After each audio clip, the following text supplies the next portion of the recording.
Hello friends, अब हम new ऑर्गेनेज यानी न्यू सेल ऑर्गेनेज कोशिका के बारे में बात करते हैं, जिसका नाम है राइबोसोम। और राइबोसोम के लिए 4 वैज्ञानिकों ने अपने अपने मत दिए हैं। पहले है रॉबिन्सन और ब्राउन। रॉबिन्सन और ब्राउन ने राइबोसोम को देखा था सेम की जड़ कोशिकाओं में। सेम की जड़ कोशिकाओं में देखा था रॉबिन्सन एंड ब्राउन ने। फिर इसके बाद और दूसरे साइंटिस्ट आए जिनका नाम था पेलाडे। और पेलाडे ने इसको प्राणी कोशिकाओं में यानी कि एनिमल सेल में देखा इसको।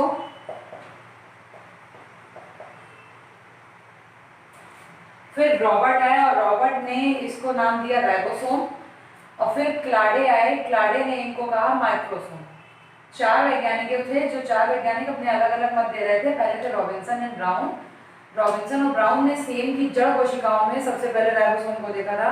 फिर इसके बाद है पेलाडे, जिन्होंने 1955 में प्राणी कोशिकाओं में राइबोसोम को देखा। फिर इसके बाद हम बात करते हैं रॉबर्ट की। तो रॉबर्ट ने इनको राइबोसोम कहा और क्लाडे ने इनको माइक्रोसोम कहा। फिर अब हम बात करते हैं कि पाए कहाँ जाते हैं। राइबोसोम जो होते हैं वो अंतःप्रगामी जालिका यानी कि एंडोप्लाज्मिक रेटिकुलम में पाए जाते हैं। पीएम का मतलब होता है प्लाज्मा मेम्ब्रेन यानी कि इकाई झिल्ली, जिसको आप सेल मेम्ब्रेन भी कहते हैं, यूनिट मेम्ब्रेन भी कहते हैं। प्लाज्मा मेम्ब्रेन, एंडोप्लाज्मिक रेटिकुलम व मैट्रिक्स यानी कि हाइलोप्लाज्म में पाए जा रहे हैं। पाए जाने वाले कण होते हैं, यानी जो राइबोसोम है वो हमारा कहाँ पाया जा रहा है? एंडोप्लाज्मिक रेटिकुलम में पाया जा रहा है। इकाई झिल्ली यानी कि प्लाज्मा मेम्ब्रेन में पाया जा रहा है। प्रियम का मतलब प्राइम मिनिस्टर नहीं है, यहाँ पे प्लाज्मा मेम्ब्रेन है। और मैट्रिक्स में पाया जा रहा है। पाए जाने वाले कोशिकाओं में ये राइबोसोम, और इनका जो व्यास होता है वो होता है 200 से 250 एंगस्ट्रॉम, यानी 200 से 250 एंगस्ट्रॉम व्यास के इसमें कण पाए जाते हैं। इनका जो व्यास होगा वो 200 से 250 एंगस्ट्रॉम का होगा। लेकिन इर्शर्चिया कोलाई में जो राइबोसोम के नंबर होंगे, यानी राइबोसोम जो पाए जाते हैं वो कितने पाए जाएंगे? 2000 से 20,000 तक राइबोसोम पाए जा सकते हैं। में जो व्यास होगा उनका वो कितना होगा? 2000 से 20,000 तक व्यास होगा। और इर्शर्चिया कोलाई जो है ये आप नॉर्मली ईस्ट का नाम है। ईस्ट का साइंटिफिक नेम है इर्शर्चिया कोलाई। ई कोलाई का मतलब होता है इर्शर्चिया और कोलाई। इसके नीचे अंडरलाइन होगा बिकॉज ये साइंटिफिक नेम है। और ये जीनस है और इसकी, और ये स्पीसीज है। स्पीसीज मतलब जाति है, और ये है जीनस। इसके बारे में हम पढ़ेंगे जैव विविधता वाले लेसन में। इर्शर्चिया कोलाई यानी कि ईस्ट जो है, ईस्ट को आप नॉर्मली जानते होंगे, पिज्जा वगैरह में बनता है, खमीर उठाने का काम करता है, वही ईस्ट है। और इस ईस्ट में पाई जाएगी जो हमारे राइबोसोम के जो व्यास होगा वो क्या होगा? 2000 से 20,000 तक होगा इसका व्यास। फिर राइबोसोम में इकाई झिल्ली यानी कि यूनिट मेम्ब्रेन नहीं पाई जाती है। ये बात आप देखिए, यूनिट मेम्ब्रेन नहीं पाई जा रही है। लेकिन यहाँ कहा क्या गया है? ये अंतःप्रदवी जालिका और इकाई झिल्ली में पाए जा रहे हैं। यानी कि सीधी सी बात कि जो आपका मान लीजिए आपकी जो ये है आलू की कचौड़ी है, तो उसके अंदर मतलब आटे के अंदर आलू पाया जा रहा है। वैसे ही आटा जो है वो यहाँ पे क्या काम कर रहा है? इकाई झिल्ली का काम कर रहा है। और जो आलू है वो किसका काम कर रहा है? राइबोसोम का काम कर रहा है। लेकिन यहाँ बोला गया इकाई झिल्ली नहीं पाई जाती, इसमें कोई इकाई झिल्ली नहीं पाई जा रही है। राइबोसोम जो होगा वो बिल्कुल फ्रीली होगा, उस पर कोई इकाई झिल्ली, कोई भी यूनिट मेम्ब्रेन, प्लाज्मा मेम्ब्रेन या सेल मेम्ब्रेन नहीं पाई जाएगी। लेकिन ये प्लाज्मा मेम्ब्रेन में पाया जाएगा। फिर बात करते हैं इसका जो डिफ्रेंशिएशन होता है, मतलब इसका जो विखंडन होता है, इसका जो विभाजन होता है वो कितने प्रकार में होता है। जो राइबोसोम होते हैं वो हमारे 40% प्रोटीन के बने होते हैं और 60% राइबोन्यूक्लिक एसिड यानी कि राइबोन्यूक्लिक एसिड के बने होते हैं। 40% जो राइबोसोम में पाया जाएगा वो क्या पाया जाएगा? प्रोटीन पाया जाएगा। और 60% जो पाया जाएगा वो राइबोन्यूक्लिक एसिड पाया जाएगा। ये 2 भागों में बटे होते हैं, एक भाग बड़ा होगा और एक भाग छोटा होता है। जो बड़ा भाग होगा वो गुंबदाकार शेप में होगा, यानी कि गुंबद के आकार का होगा। और दूसरा भाग जो होगा वो टोपीनुमा यानी कि कैप के तरह होगा। पहला भाग जो होगा मतलब 60% वाला जो भाग होगा, जो राइबोन्यूक्लिक एसिड से बना हुआ है, वो किस तरह का होगा? वो होगा हमारा गुंबदाकार। लेकिन दूसरा भाग जो 40% प्रोटीन से बना हुआ है वो कैसा होगा?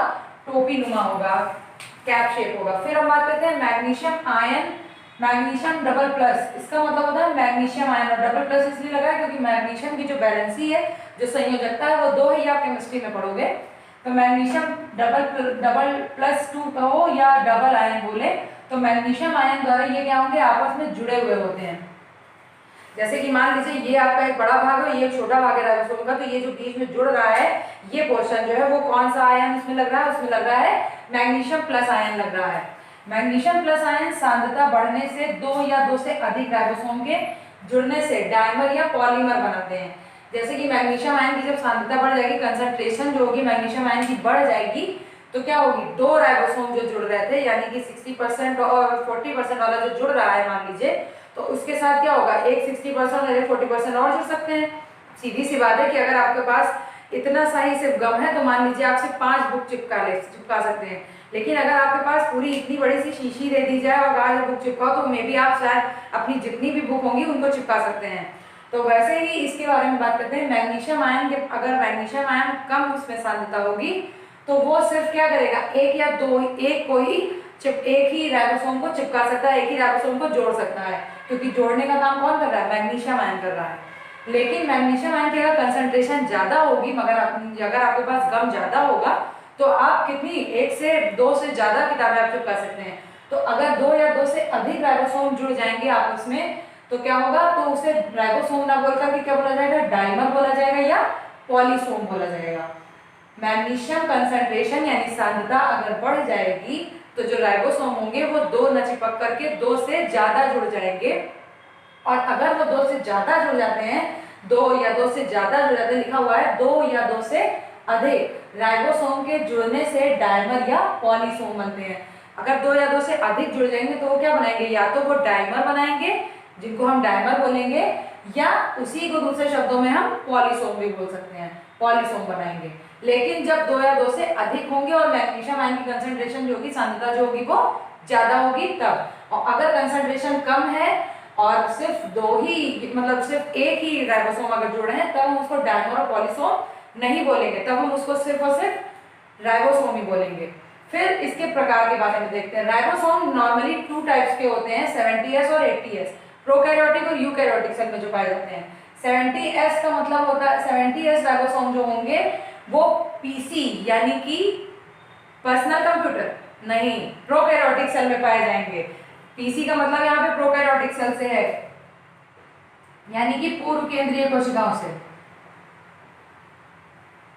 70S राइबोसोम जो होंगे वो प्रोकैरियोटिक सेल में पाया जाएगा, और इसका जो अणु भार होगा यानी एटॉमिक वेट जो होगा वो होगा 2.7 × 10⁶, 2.7 गुणे 10⁶, 10⁶। ये होगा इसका अणु भार, तथा अवसादन गुणांक जो होगा वो 70S होगा।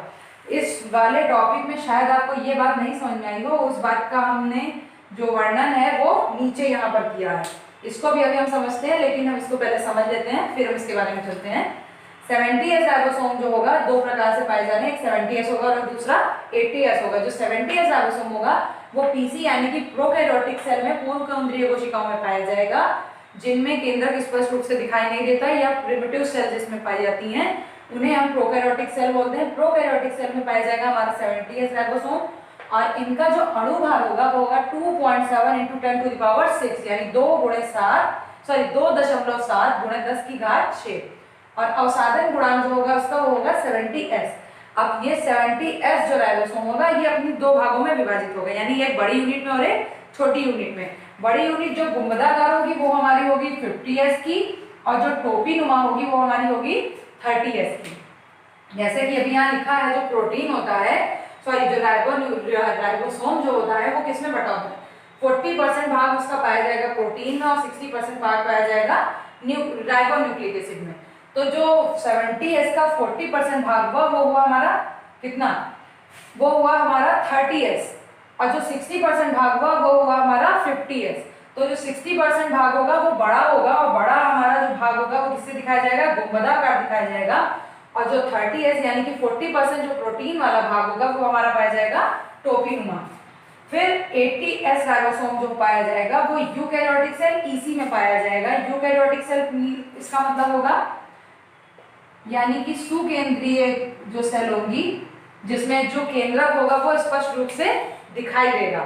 तो सुकेंद्रीय जो सेल होगी, यूकैरियोटिक सेल जो होगी उसमें पाया जाएगा, और इसका जो एटॉमिक वेट होगा यानी कि अणु भार होगा वो कितना होगा, 4 × 10⁶, यानी 4 × 10⁶, 6 होगा इसका अणु भार एटॉमिक वेट, और अवसादन गुणांक जो इसका होगा वो क्या होगा 80s होगा।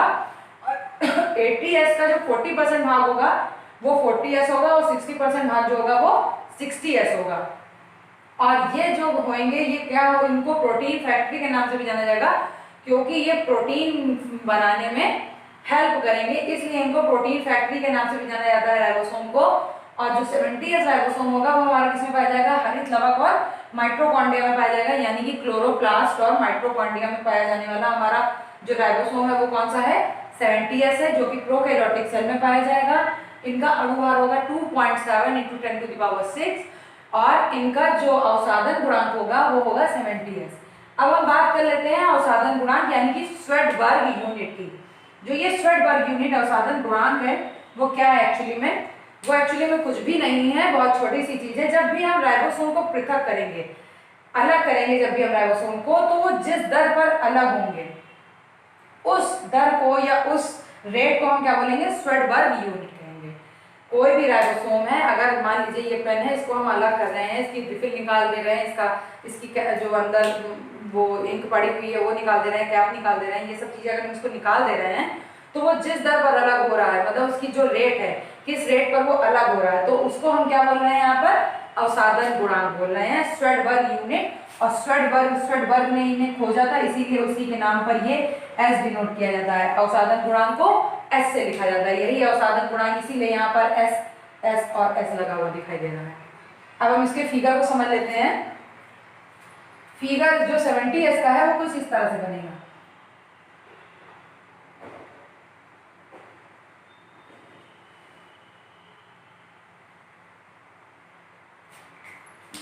जो ये 70s का फिगर है उसमें जो हमारी बड़ी वाली इकाई होगी, जिसकी जो लिखा गया है जो 50s और 30s में विभाजित है, तो जो बड़ी इकाई होगी जो गुंबदाकार होगी वो कितनी होगी, वो 50s होगी, और जो टोपीनुमा संरचना होगी वो होगी 30s। और ये कहाँ पाया जाएगा, ये हरित लवक और माइटोकॉन्ड्रिया में पाया जाएगा। लेकिन जो 80s होगी उसकी जो यूनिट होगी, उसकी जो सब यूनिट होगी वो होगी 80s, और ये जो इसका विखंडन होगा वो कितना होगा, 60 + 40 के रूप में होगा। तो जो बड़ी यूनिट होगी, जो बड़ी सब यूनिट होगी वो 60s होगी, और जो छोटी सब यूनिट होगी वो 40s होगी। और ये किस काम में आएगा, ये प्रोटीन फैक्ट्री के नाम से इसको जाना जाता है, प्रोटीन को फॉर्म करने में काम करता है, इसका ये काम करता है, मतलब प्रोटीन बनाने का काम करता है, तो इसलिए इसे हम प्रोटीन फैक्ट्री के नाम से भी जानेंगे। तो ये हमारा हो गया 70s राइबोसोम, और ये हमारा हो गया 80s राइबोसोम। अगर हम देखें तो इसके बाहर कोई भी इकाई झिल्ली नहीं पाई जा रही है, ये इकाई झिल्ली के अंदर पाया जा रहा है। फिर से एक बार हम इसको पूरा रिपीट कर लेते हैं। राइबोसोम को रॉबिन्सन और ब्राउन ने सेम की जड़ कोशिकाओं में देखा था, यानी कि सेम के जो पेड़ होता है, जड़ होती है, उसमें उन्होंने देखा था। और आपको एक बात और बता दें, जो सेम है वो लेगुमिनेसी फैमिली का मेंबर है। जितनी भी लतर वाली चीजें हैं, लते वाली जो चीजें हैं जो फैल करके बढ़ती हैं, जैसे कि करेला है, लौकी है, कद्दू है, तरोई है, सेम है, मटर है, ये सब जो जितनी भी क्या कहते हैं आपकी प्लांट हैं, ये सारे लेगुमिनेसी फैमिली कहते हैं। फैमिली से मतलब आपका यहाँ पर यह है कि जैसे मान लीजिए कि जितने भी ठाकुर परिवार के बच्चे हैं या ठाकुर परिवार के जो भी बच्चे हैं, तो उनके जो पूर्वज होंगे वो सारे ठाकुर परिवार से आएंगे। वैसे ही उनकी जो फैमिली होगी वो ठाकुर होगी, सिंह होगी, रायवार होगी, जो भी होगी। लेकिन वैसे ही सेम की जो जड़ होगी, जो सेम है वो लेगुमिनेसी फैमिली का है, और लेगुमिनेसी की फैमिली में जो सेम है, सेम उसकी जड़ कोशिकाओं में, यानी कि उसकी रूट जो सेल होगी उसमें उन्होंने देखा था, रॉबिन्सन और ब्राउन ने राइबोसोम को। फिर पेलाडे ने 1955 में प्राणी कोशिकाओं के रूप में राइबोसोम को देखा था। फिर रॉबर्ट आए और रॉबर्ट ने इनको राइबोसोम ही कहा, को देखा इन्होंने भी प्राणी कोशिकाओं में ही था, लेकिन ये कंफर्म नहीं थे कि इसका नाम राइबोसोम रखा जाए या नहीं, लेकिन रॉबर्ट ने इनका नाम राइबोसोम रखा। फिर आए new scientist, and this is the 4th number of scientist, क्लाडे, और क्लाडे ने राइबोसोम को क्या कहा, माइक्रोसोम कहा। फिर अब हम बात करते हैं इसके स्ट्रक्चर की। जो ये स्ट्रक्चर है राइबोसोम का, वो इकाई झिल्ली उसमें नहीं पाई जाती है, बल्कि अंतःप्रदवी जालिका यानी कि ER एंडोप्लाज्मिक रेटिकुलम, PM मतलब प्लाज्मा मेम्ब्रेन, जिसको हम इकाई झिल्ली, कोशिका झिल्ली भी कहते हैं, और इंग्लिश में इसको प्लाज्मा मेम्ब्रेन, सेल मेम्ब्रेन और यूनिट मेम्ब्रेन तीनों नाम से जानते हैं। तो प्लाज्मा मेम्ब्रेन, एंडोप्लाज्मिक रेटिकुलम और मैट्रिक्स, जिसको हाइलोप्लाज्म बोला जाता है, उसके अंदर पाए जाते हैं ये 200 से 250 एंगस्ट्रॉम व्यास के कण पाए जाते हैं। मतलब इनका जो व्यास होगा वो कितना होगा, 200 से 250 एंगस्ट्रॉम का होगा। लेकिन इस सर्चिया कोलाई यानी कि ईस्ट का ये साइंटिफिक नेम है। इस सर्चिया कोलाई, ई के नीचे अलग अंडरलाइन होगी और कोलाई के नीचे अलग अंडरलाइन होगी। ई जो है वो हमारा जीनस है और कोलाई जो है वो स्पीसीज है, यानी कि ये हमारी है वंश, और सॉरी ये हमारी है वंश और ये हमारी है जाति। तो इस सर्चिया कोलाई जो होगा ईस्ट, जिसको नॉर्मली भाषा में कहते हैं, आप जो पिज्जा वगैरह में फुलाने के लिए जो आप काम यूज करते हैं वो होता है ईस्ट, और ईस्ट को इस सर्चिया कोलाई बोला जाता है। और ये 2000 से 20,000 तक इसमें व्यास पाया जाएगा राइबोसोम का, और इसमें इकाई झिल्ली नहीं पाई जाती। मतलब बाहर कोई भी मेम्ब्रेन ऐसी है जो इसको सिक्योर करे, ऐसी कोई भी मेम्ब्रेन नहीं पाई जाती है। और जो राइबोसोम होंगे वो कैसे बने होंगे, 40% प्रोटीन के बने होंगे और 60% राइबोन्यूक्लिक एसिड यानी कि रिबोन्यूक्लिक एसिड के बने हुए होंगे। 40% उनमें प्रोटीन पाया जाएगा और 60% राइबोन्यूक्लिक एसिड यानी कि RNA पाया जाएगा। और ये दो भागों में बटे होते हैं। जो एक बड़ा भाग होगा वो कैसा होगा, गुंबदाकार होगा, यानी कि 60% राइबोन्यूक्लिक एसिड वाला भाग, जो RNA वाला जो भाग है वो किसमें बटा होगा, वो गुंबदाकार शेप में होगा। और जो छोटा भाग है यानी कि दूसरा भाग होगा, जो छोटा 40% प्रोटीन वाला, वो कितने में बटा होगा, वो टोपी नुमा यानी कि कैप शेप होगा। फिर ये किसके द्वारा आपस में जुड़े होते हैं, ये Mg+ आयन के द्वारा जुड़े होते हैं। जैसे कि हम देख रहे हैं 70s राइबोसोम में ये जो भाग जुड़ा हुआ है, ये भाग ये किसकी प्रेजेंस में जुड़ा हुआ है, Mg+ आयन यानी कि मैग्नीशियम डबल प्लस या मैग्नीशियम प्लस आयन के द्वारा जुड़ा हुआ है। और इसकी जब सांद्रता अधिक हो जाएगी, जैसे कि मान लीजिए अभी मैग्नीशियम आयन की जो सांद्रता है वो बहुत ही लो है, इस एरो का मतलब लो है। अभी जब हाई हो जाएगी तो इससे एक और राइबोसोम जुड़ जाएगा, एक और जुड़ जाएगा। तो इस तरह का अगर राइबोसोम जुड़ते जा रहे हैं तो ये एक तब ये राइबोसोम ना कह के क्या कहा जाएगा, डाइमर कहा जाएगा या पॉलीसोम कहा जाएगा। लेकिन अगर मैग्नीशियम आयन की कंसेंट्रेशन कम है तो इसको क्या कहेंगे हम, राइबोसोम। जैसे कि 70s राइबोसोम में अभी देखा जा रहा है कि मैग्नीशियम आयन की जो कंसेंट्रेशन है वो कम है, तो इसलिए इसको हम अभी बोलेंगे 70s राइबोसोम है। लेकिन मान लीजिए अगर 80s राइबोसोम में मैग्नीशियम आयन जो है, जिसके द्वारा ये आपस में जुड़े हुए हैं, अगर इनकी कंसेंट्रेशन, इनकी सांद्रता बढ़ जाती है तो राइबोसोम क्या होंगे, एक से अधिक, लिखा हुआ है ना सांद्रता बढ़ने से 2 या 2 से अधिक, एक नहीं 2 हो गए, 2 या 2 से अधिक, तो इससे अगर अधिक हो जाएंगे तो तब राइबोसोम ना कहकर हम इसको क्या बोलेंगे, डाइमर या पॉलीसोम बोलेंगे। फिर इसके प्रकार, इसके टाइप्स कितने तरह के होते हैं, तो ribosome are 2 types, first is 70s and second is 80s। 70s ribosome is found in prokaryotic cell which are denoted in PC, that mean not personal computer, that mean prokaryotic cell। इसका अणु भार जो होगा यानी atomic weight जो होगा वो 2.7 × 10⁶ यानी 2.7 × 10⁶ होगा। और अवसादन गुणांक जो होगा यानी कि राइबोसोम को अलग करने के लिए, मान लीजिए ये आपका राइबोसोम है, इसको अलग करने के लिए, पृथक करने के लिए 50 अलग करना है, 30 अलग करना है, तो इसको अलग करने के लिए जो यहाँ पर द रेट काम आ रही है, जितनी भी एनर्जी काम आ रही है, वो हमारा क्या कहला रही है, अवसादन गुणांक कहला रही है, जिसको स्वेडबर्ग यूनिट कहते हैं। स्वेडबर्ग ने इसे डिस्कवर किया था, इसलिए इनके नाम से इसमें एस लिखा जाता है यहाँ पर। तो 70s राइबोसोम में जो स्वेडबर्ग यूनिट होगी वो होगी 70s, and it is divided into 2 part, 40% protein that is 30s and 60% protein it is 50s। और ये कहाँ पाया जाएगा, हरित लवक और माइटोकॉन्ड्रिया में पाया जाएगा। फिर सेकेंड टाइप जो है 80s का, 80s में यूकैरियोटिक सेल में पाया जाएगा, and its atomic number, its atomic weight is 4 × 10⁶, and Swedberg unit is 60 and 40. The 40s is protein part and 60s is ribonucleic acid, that means RNA part.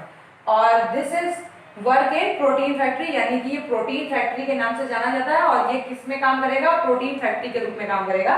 और photosynthesis में भी ये help करता है और प्रोटीन संश्लेषण में भी ये हेल्प करता है। इसका जो वर्क है वो क्या है, प्रोटीन सिंथेसिस का है, प्रोटीन सिंथेसिस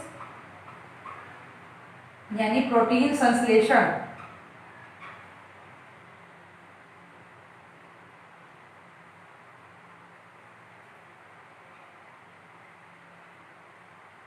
राइबोसोम जो है वो प्रोटीन संश्लेषण में सहायता करता है।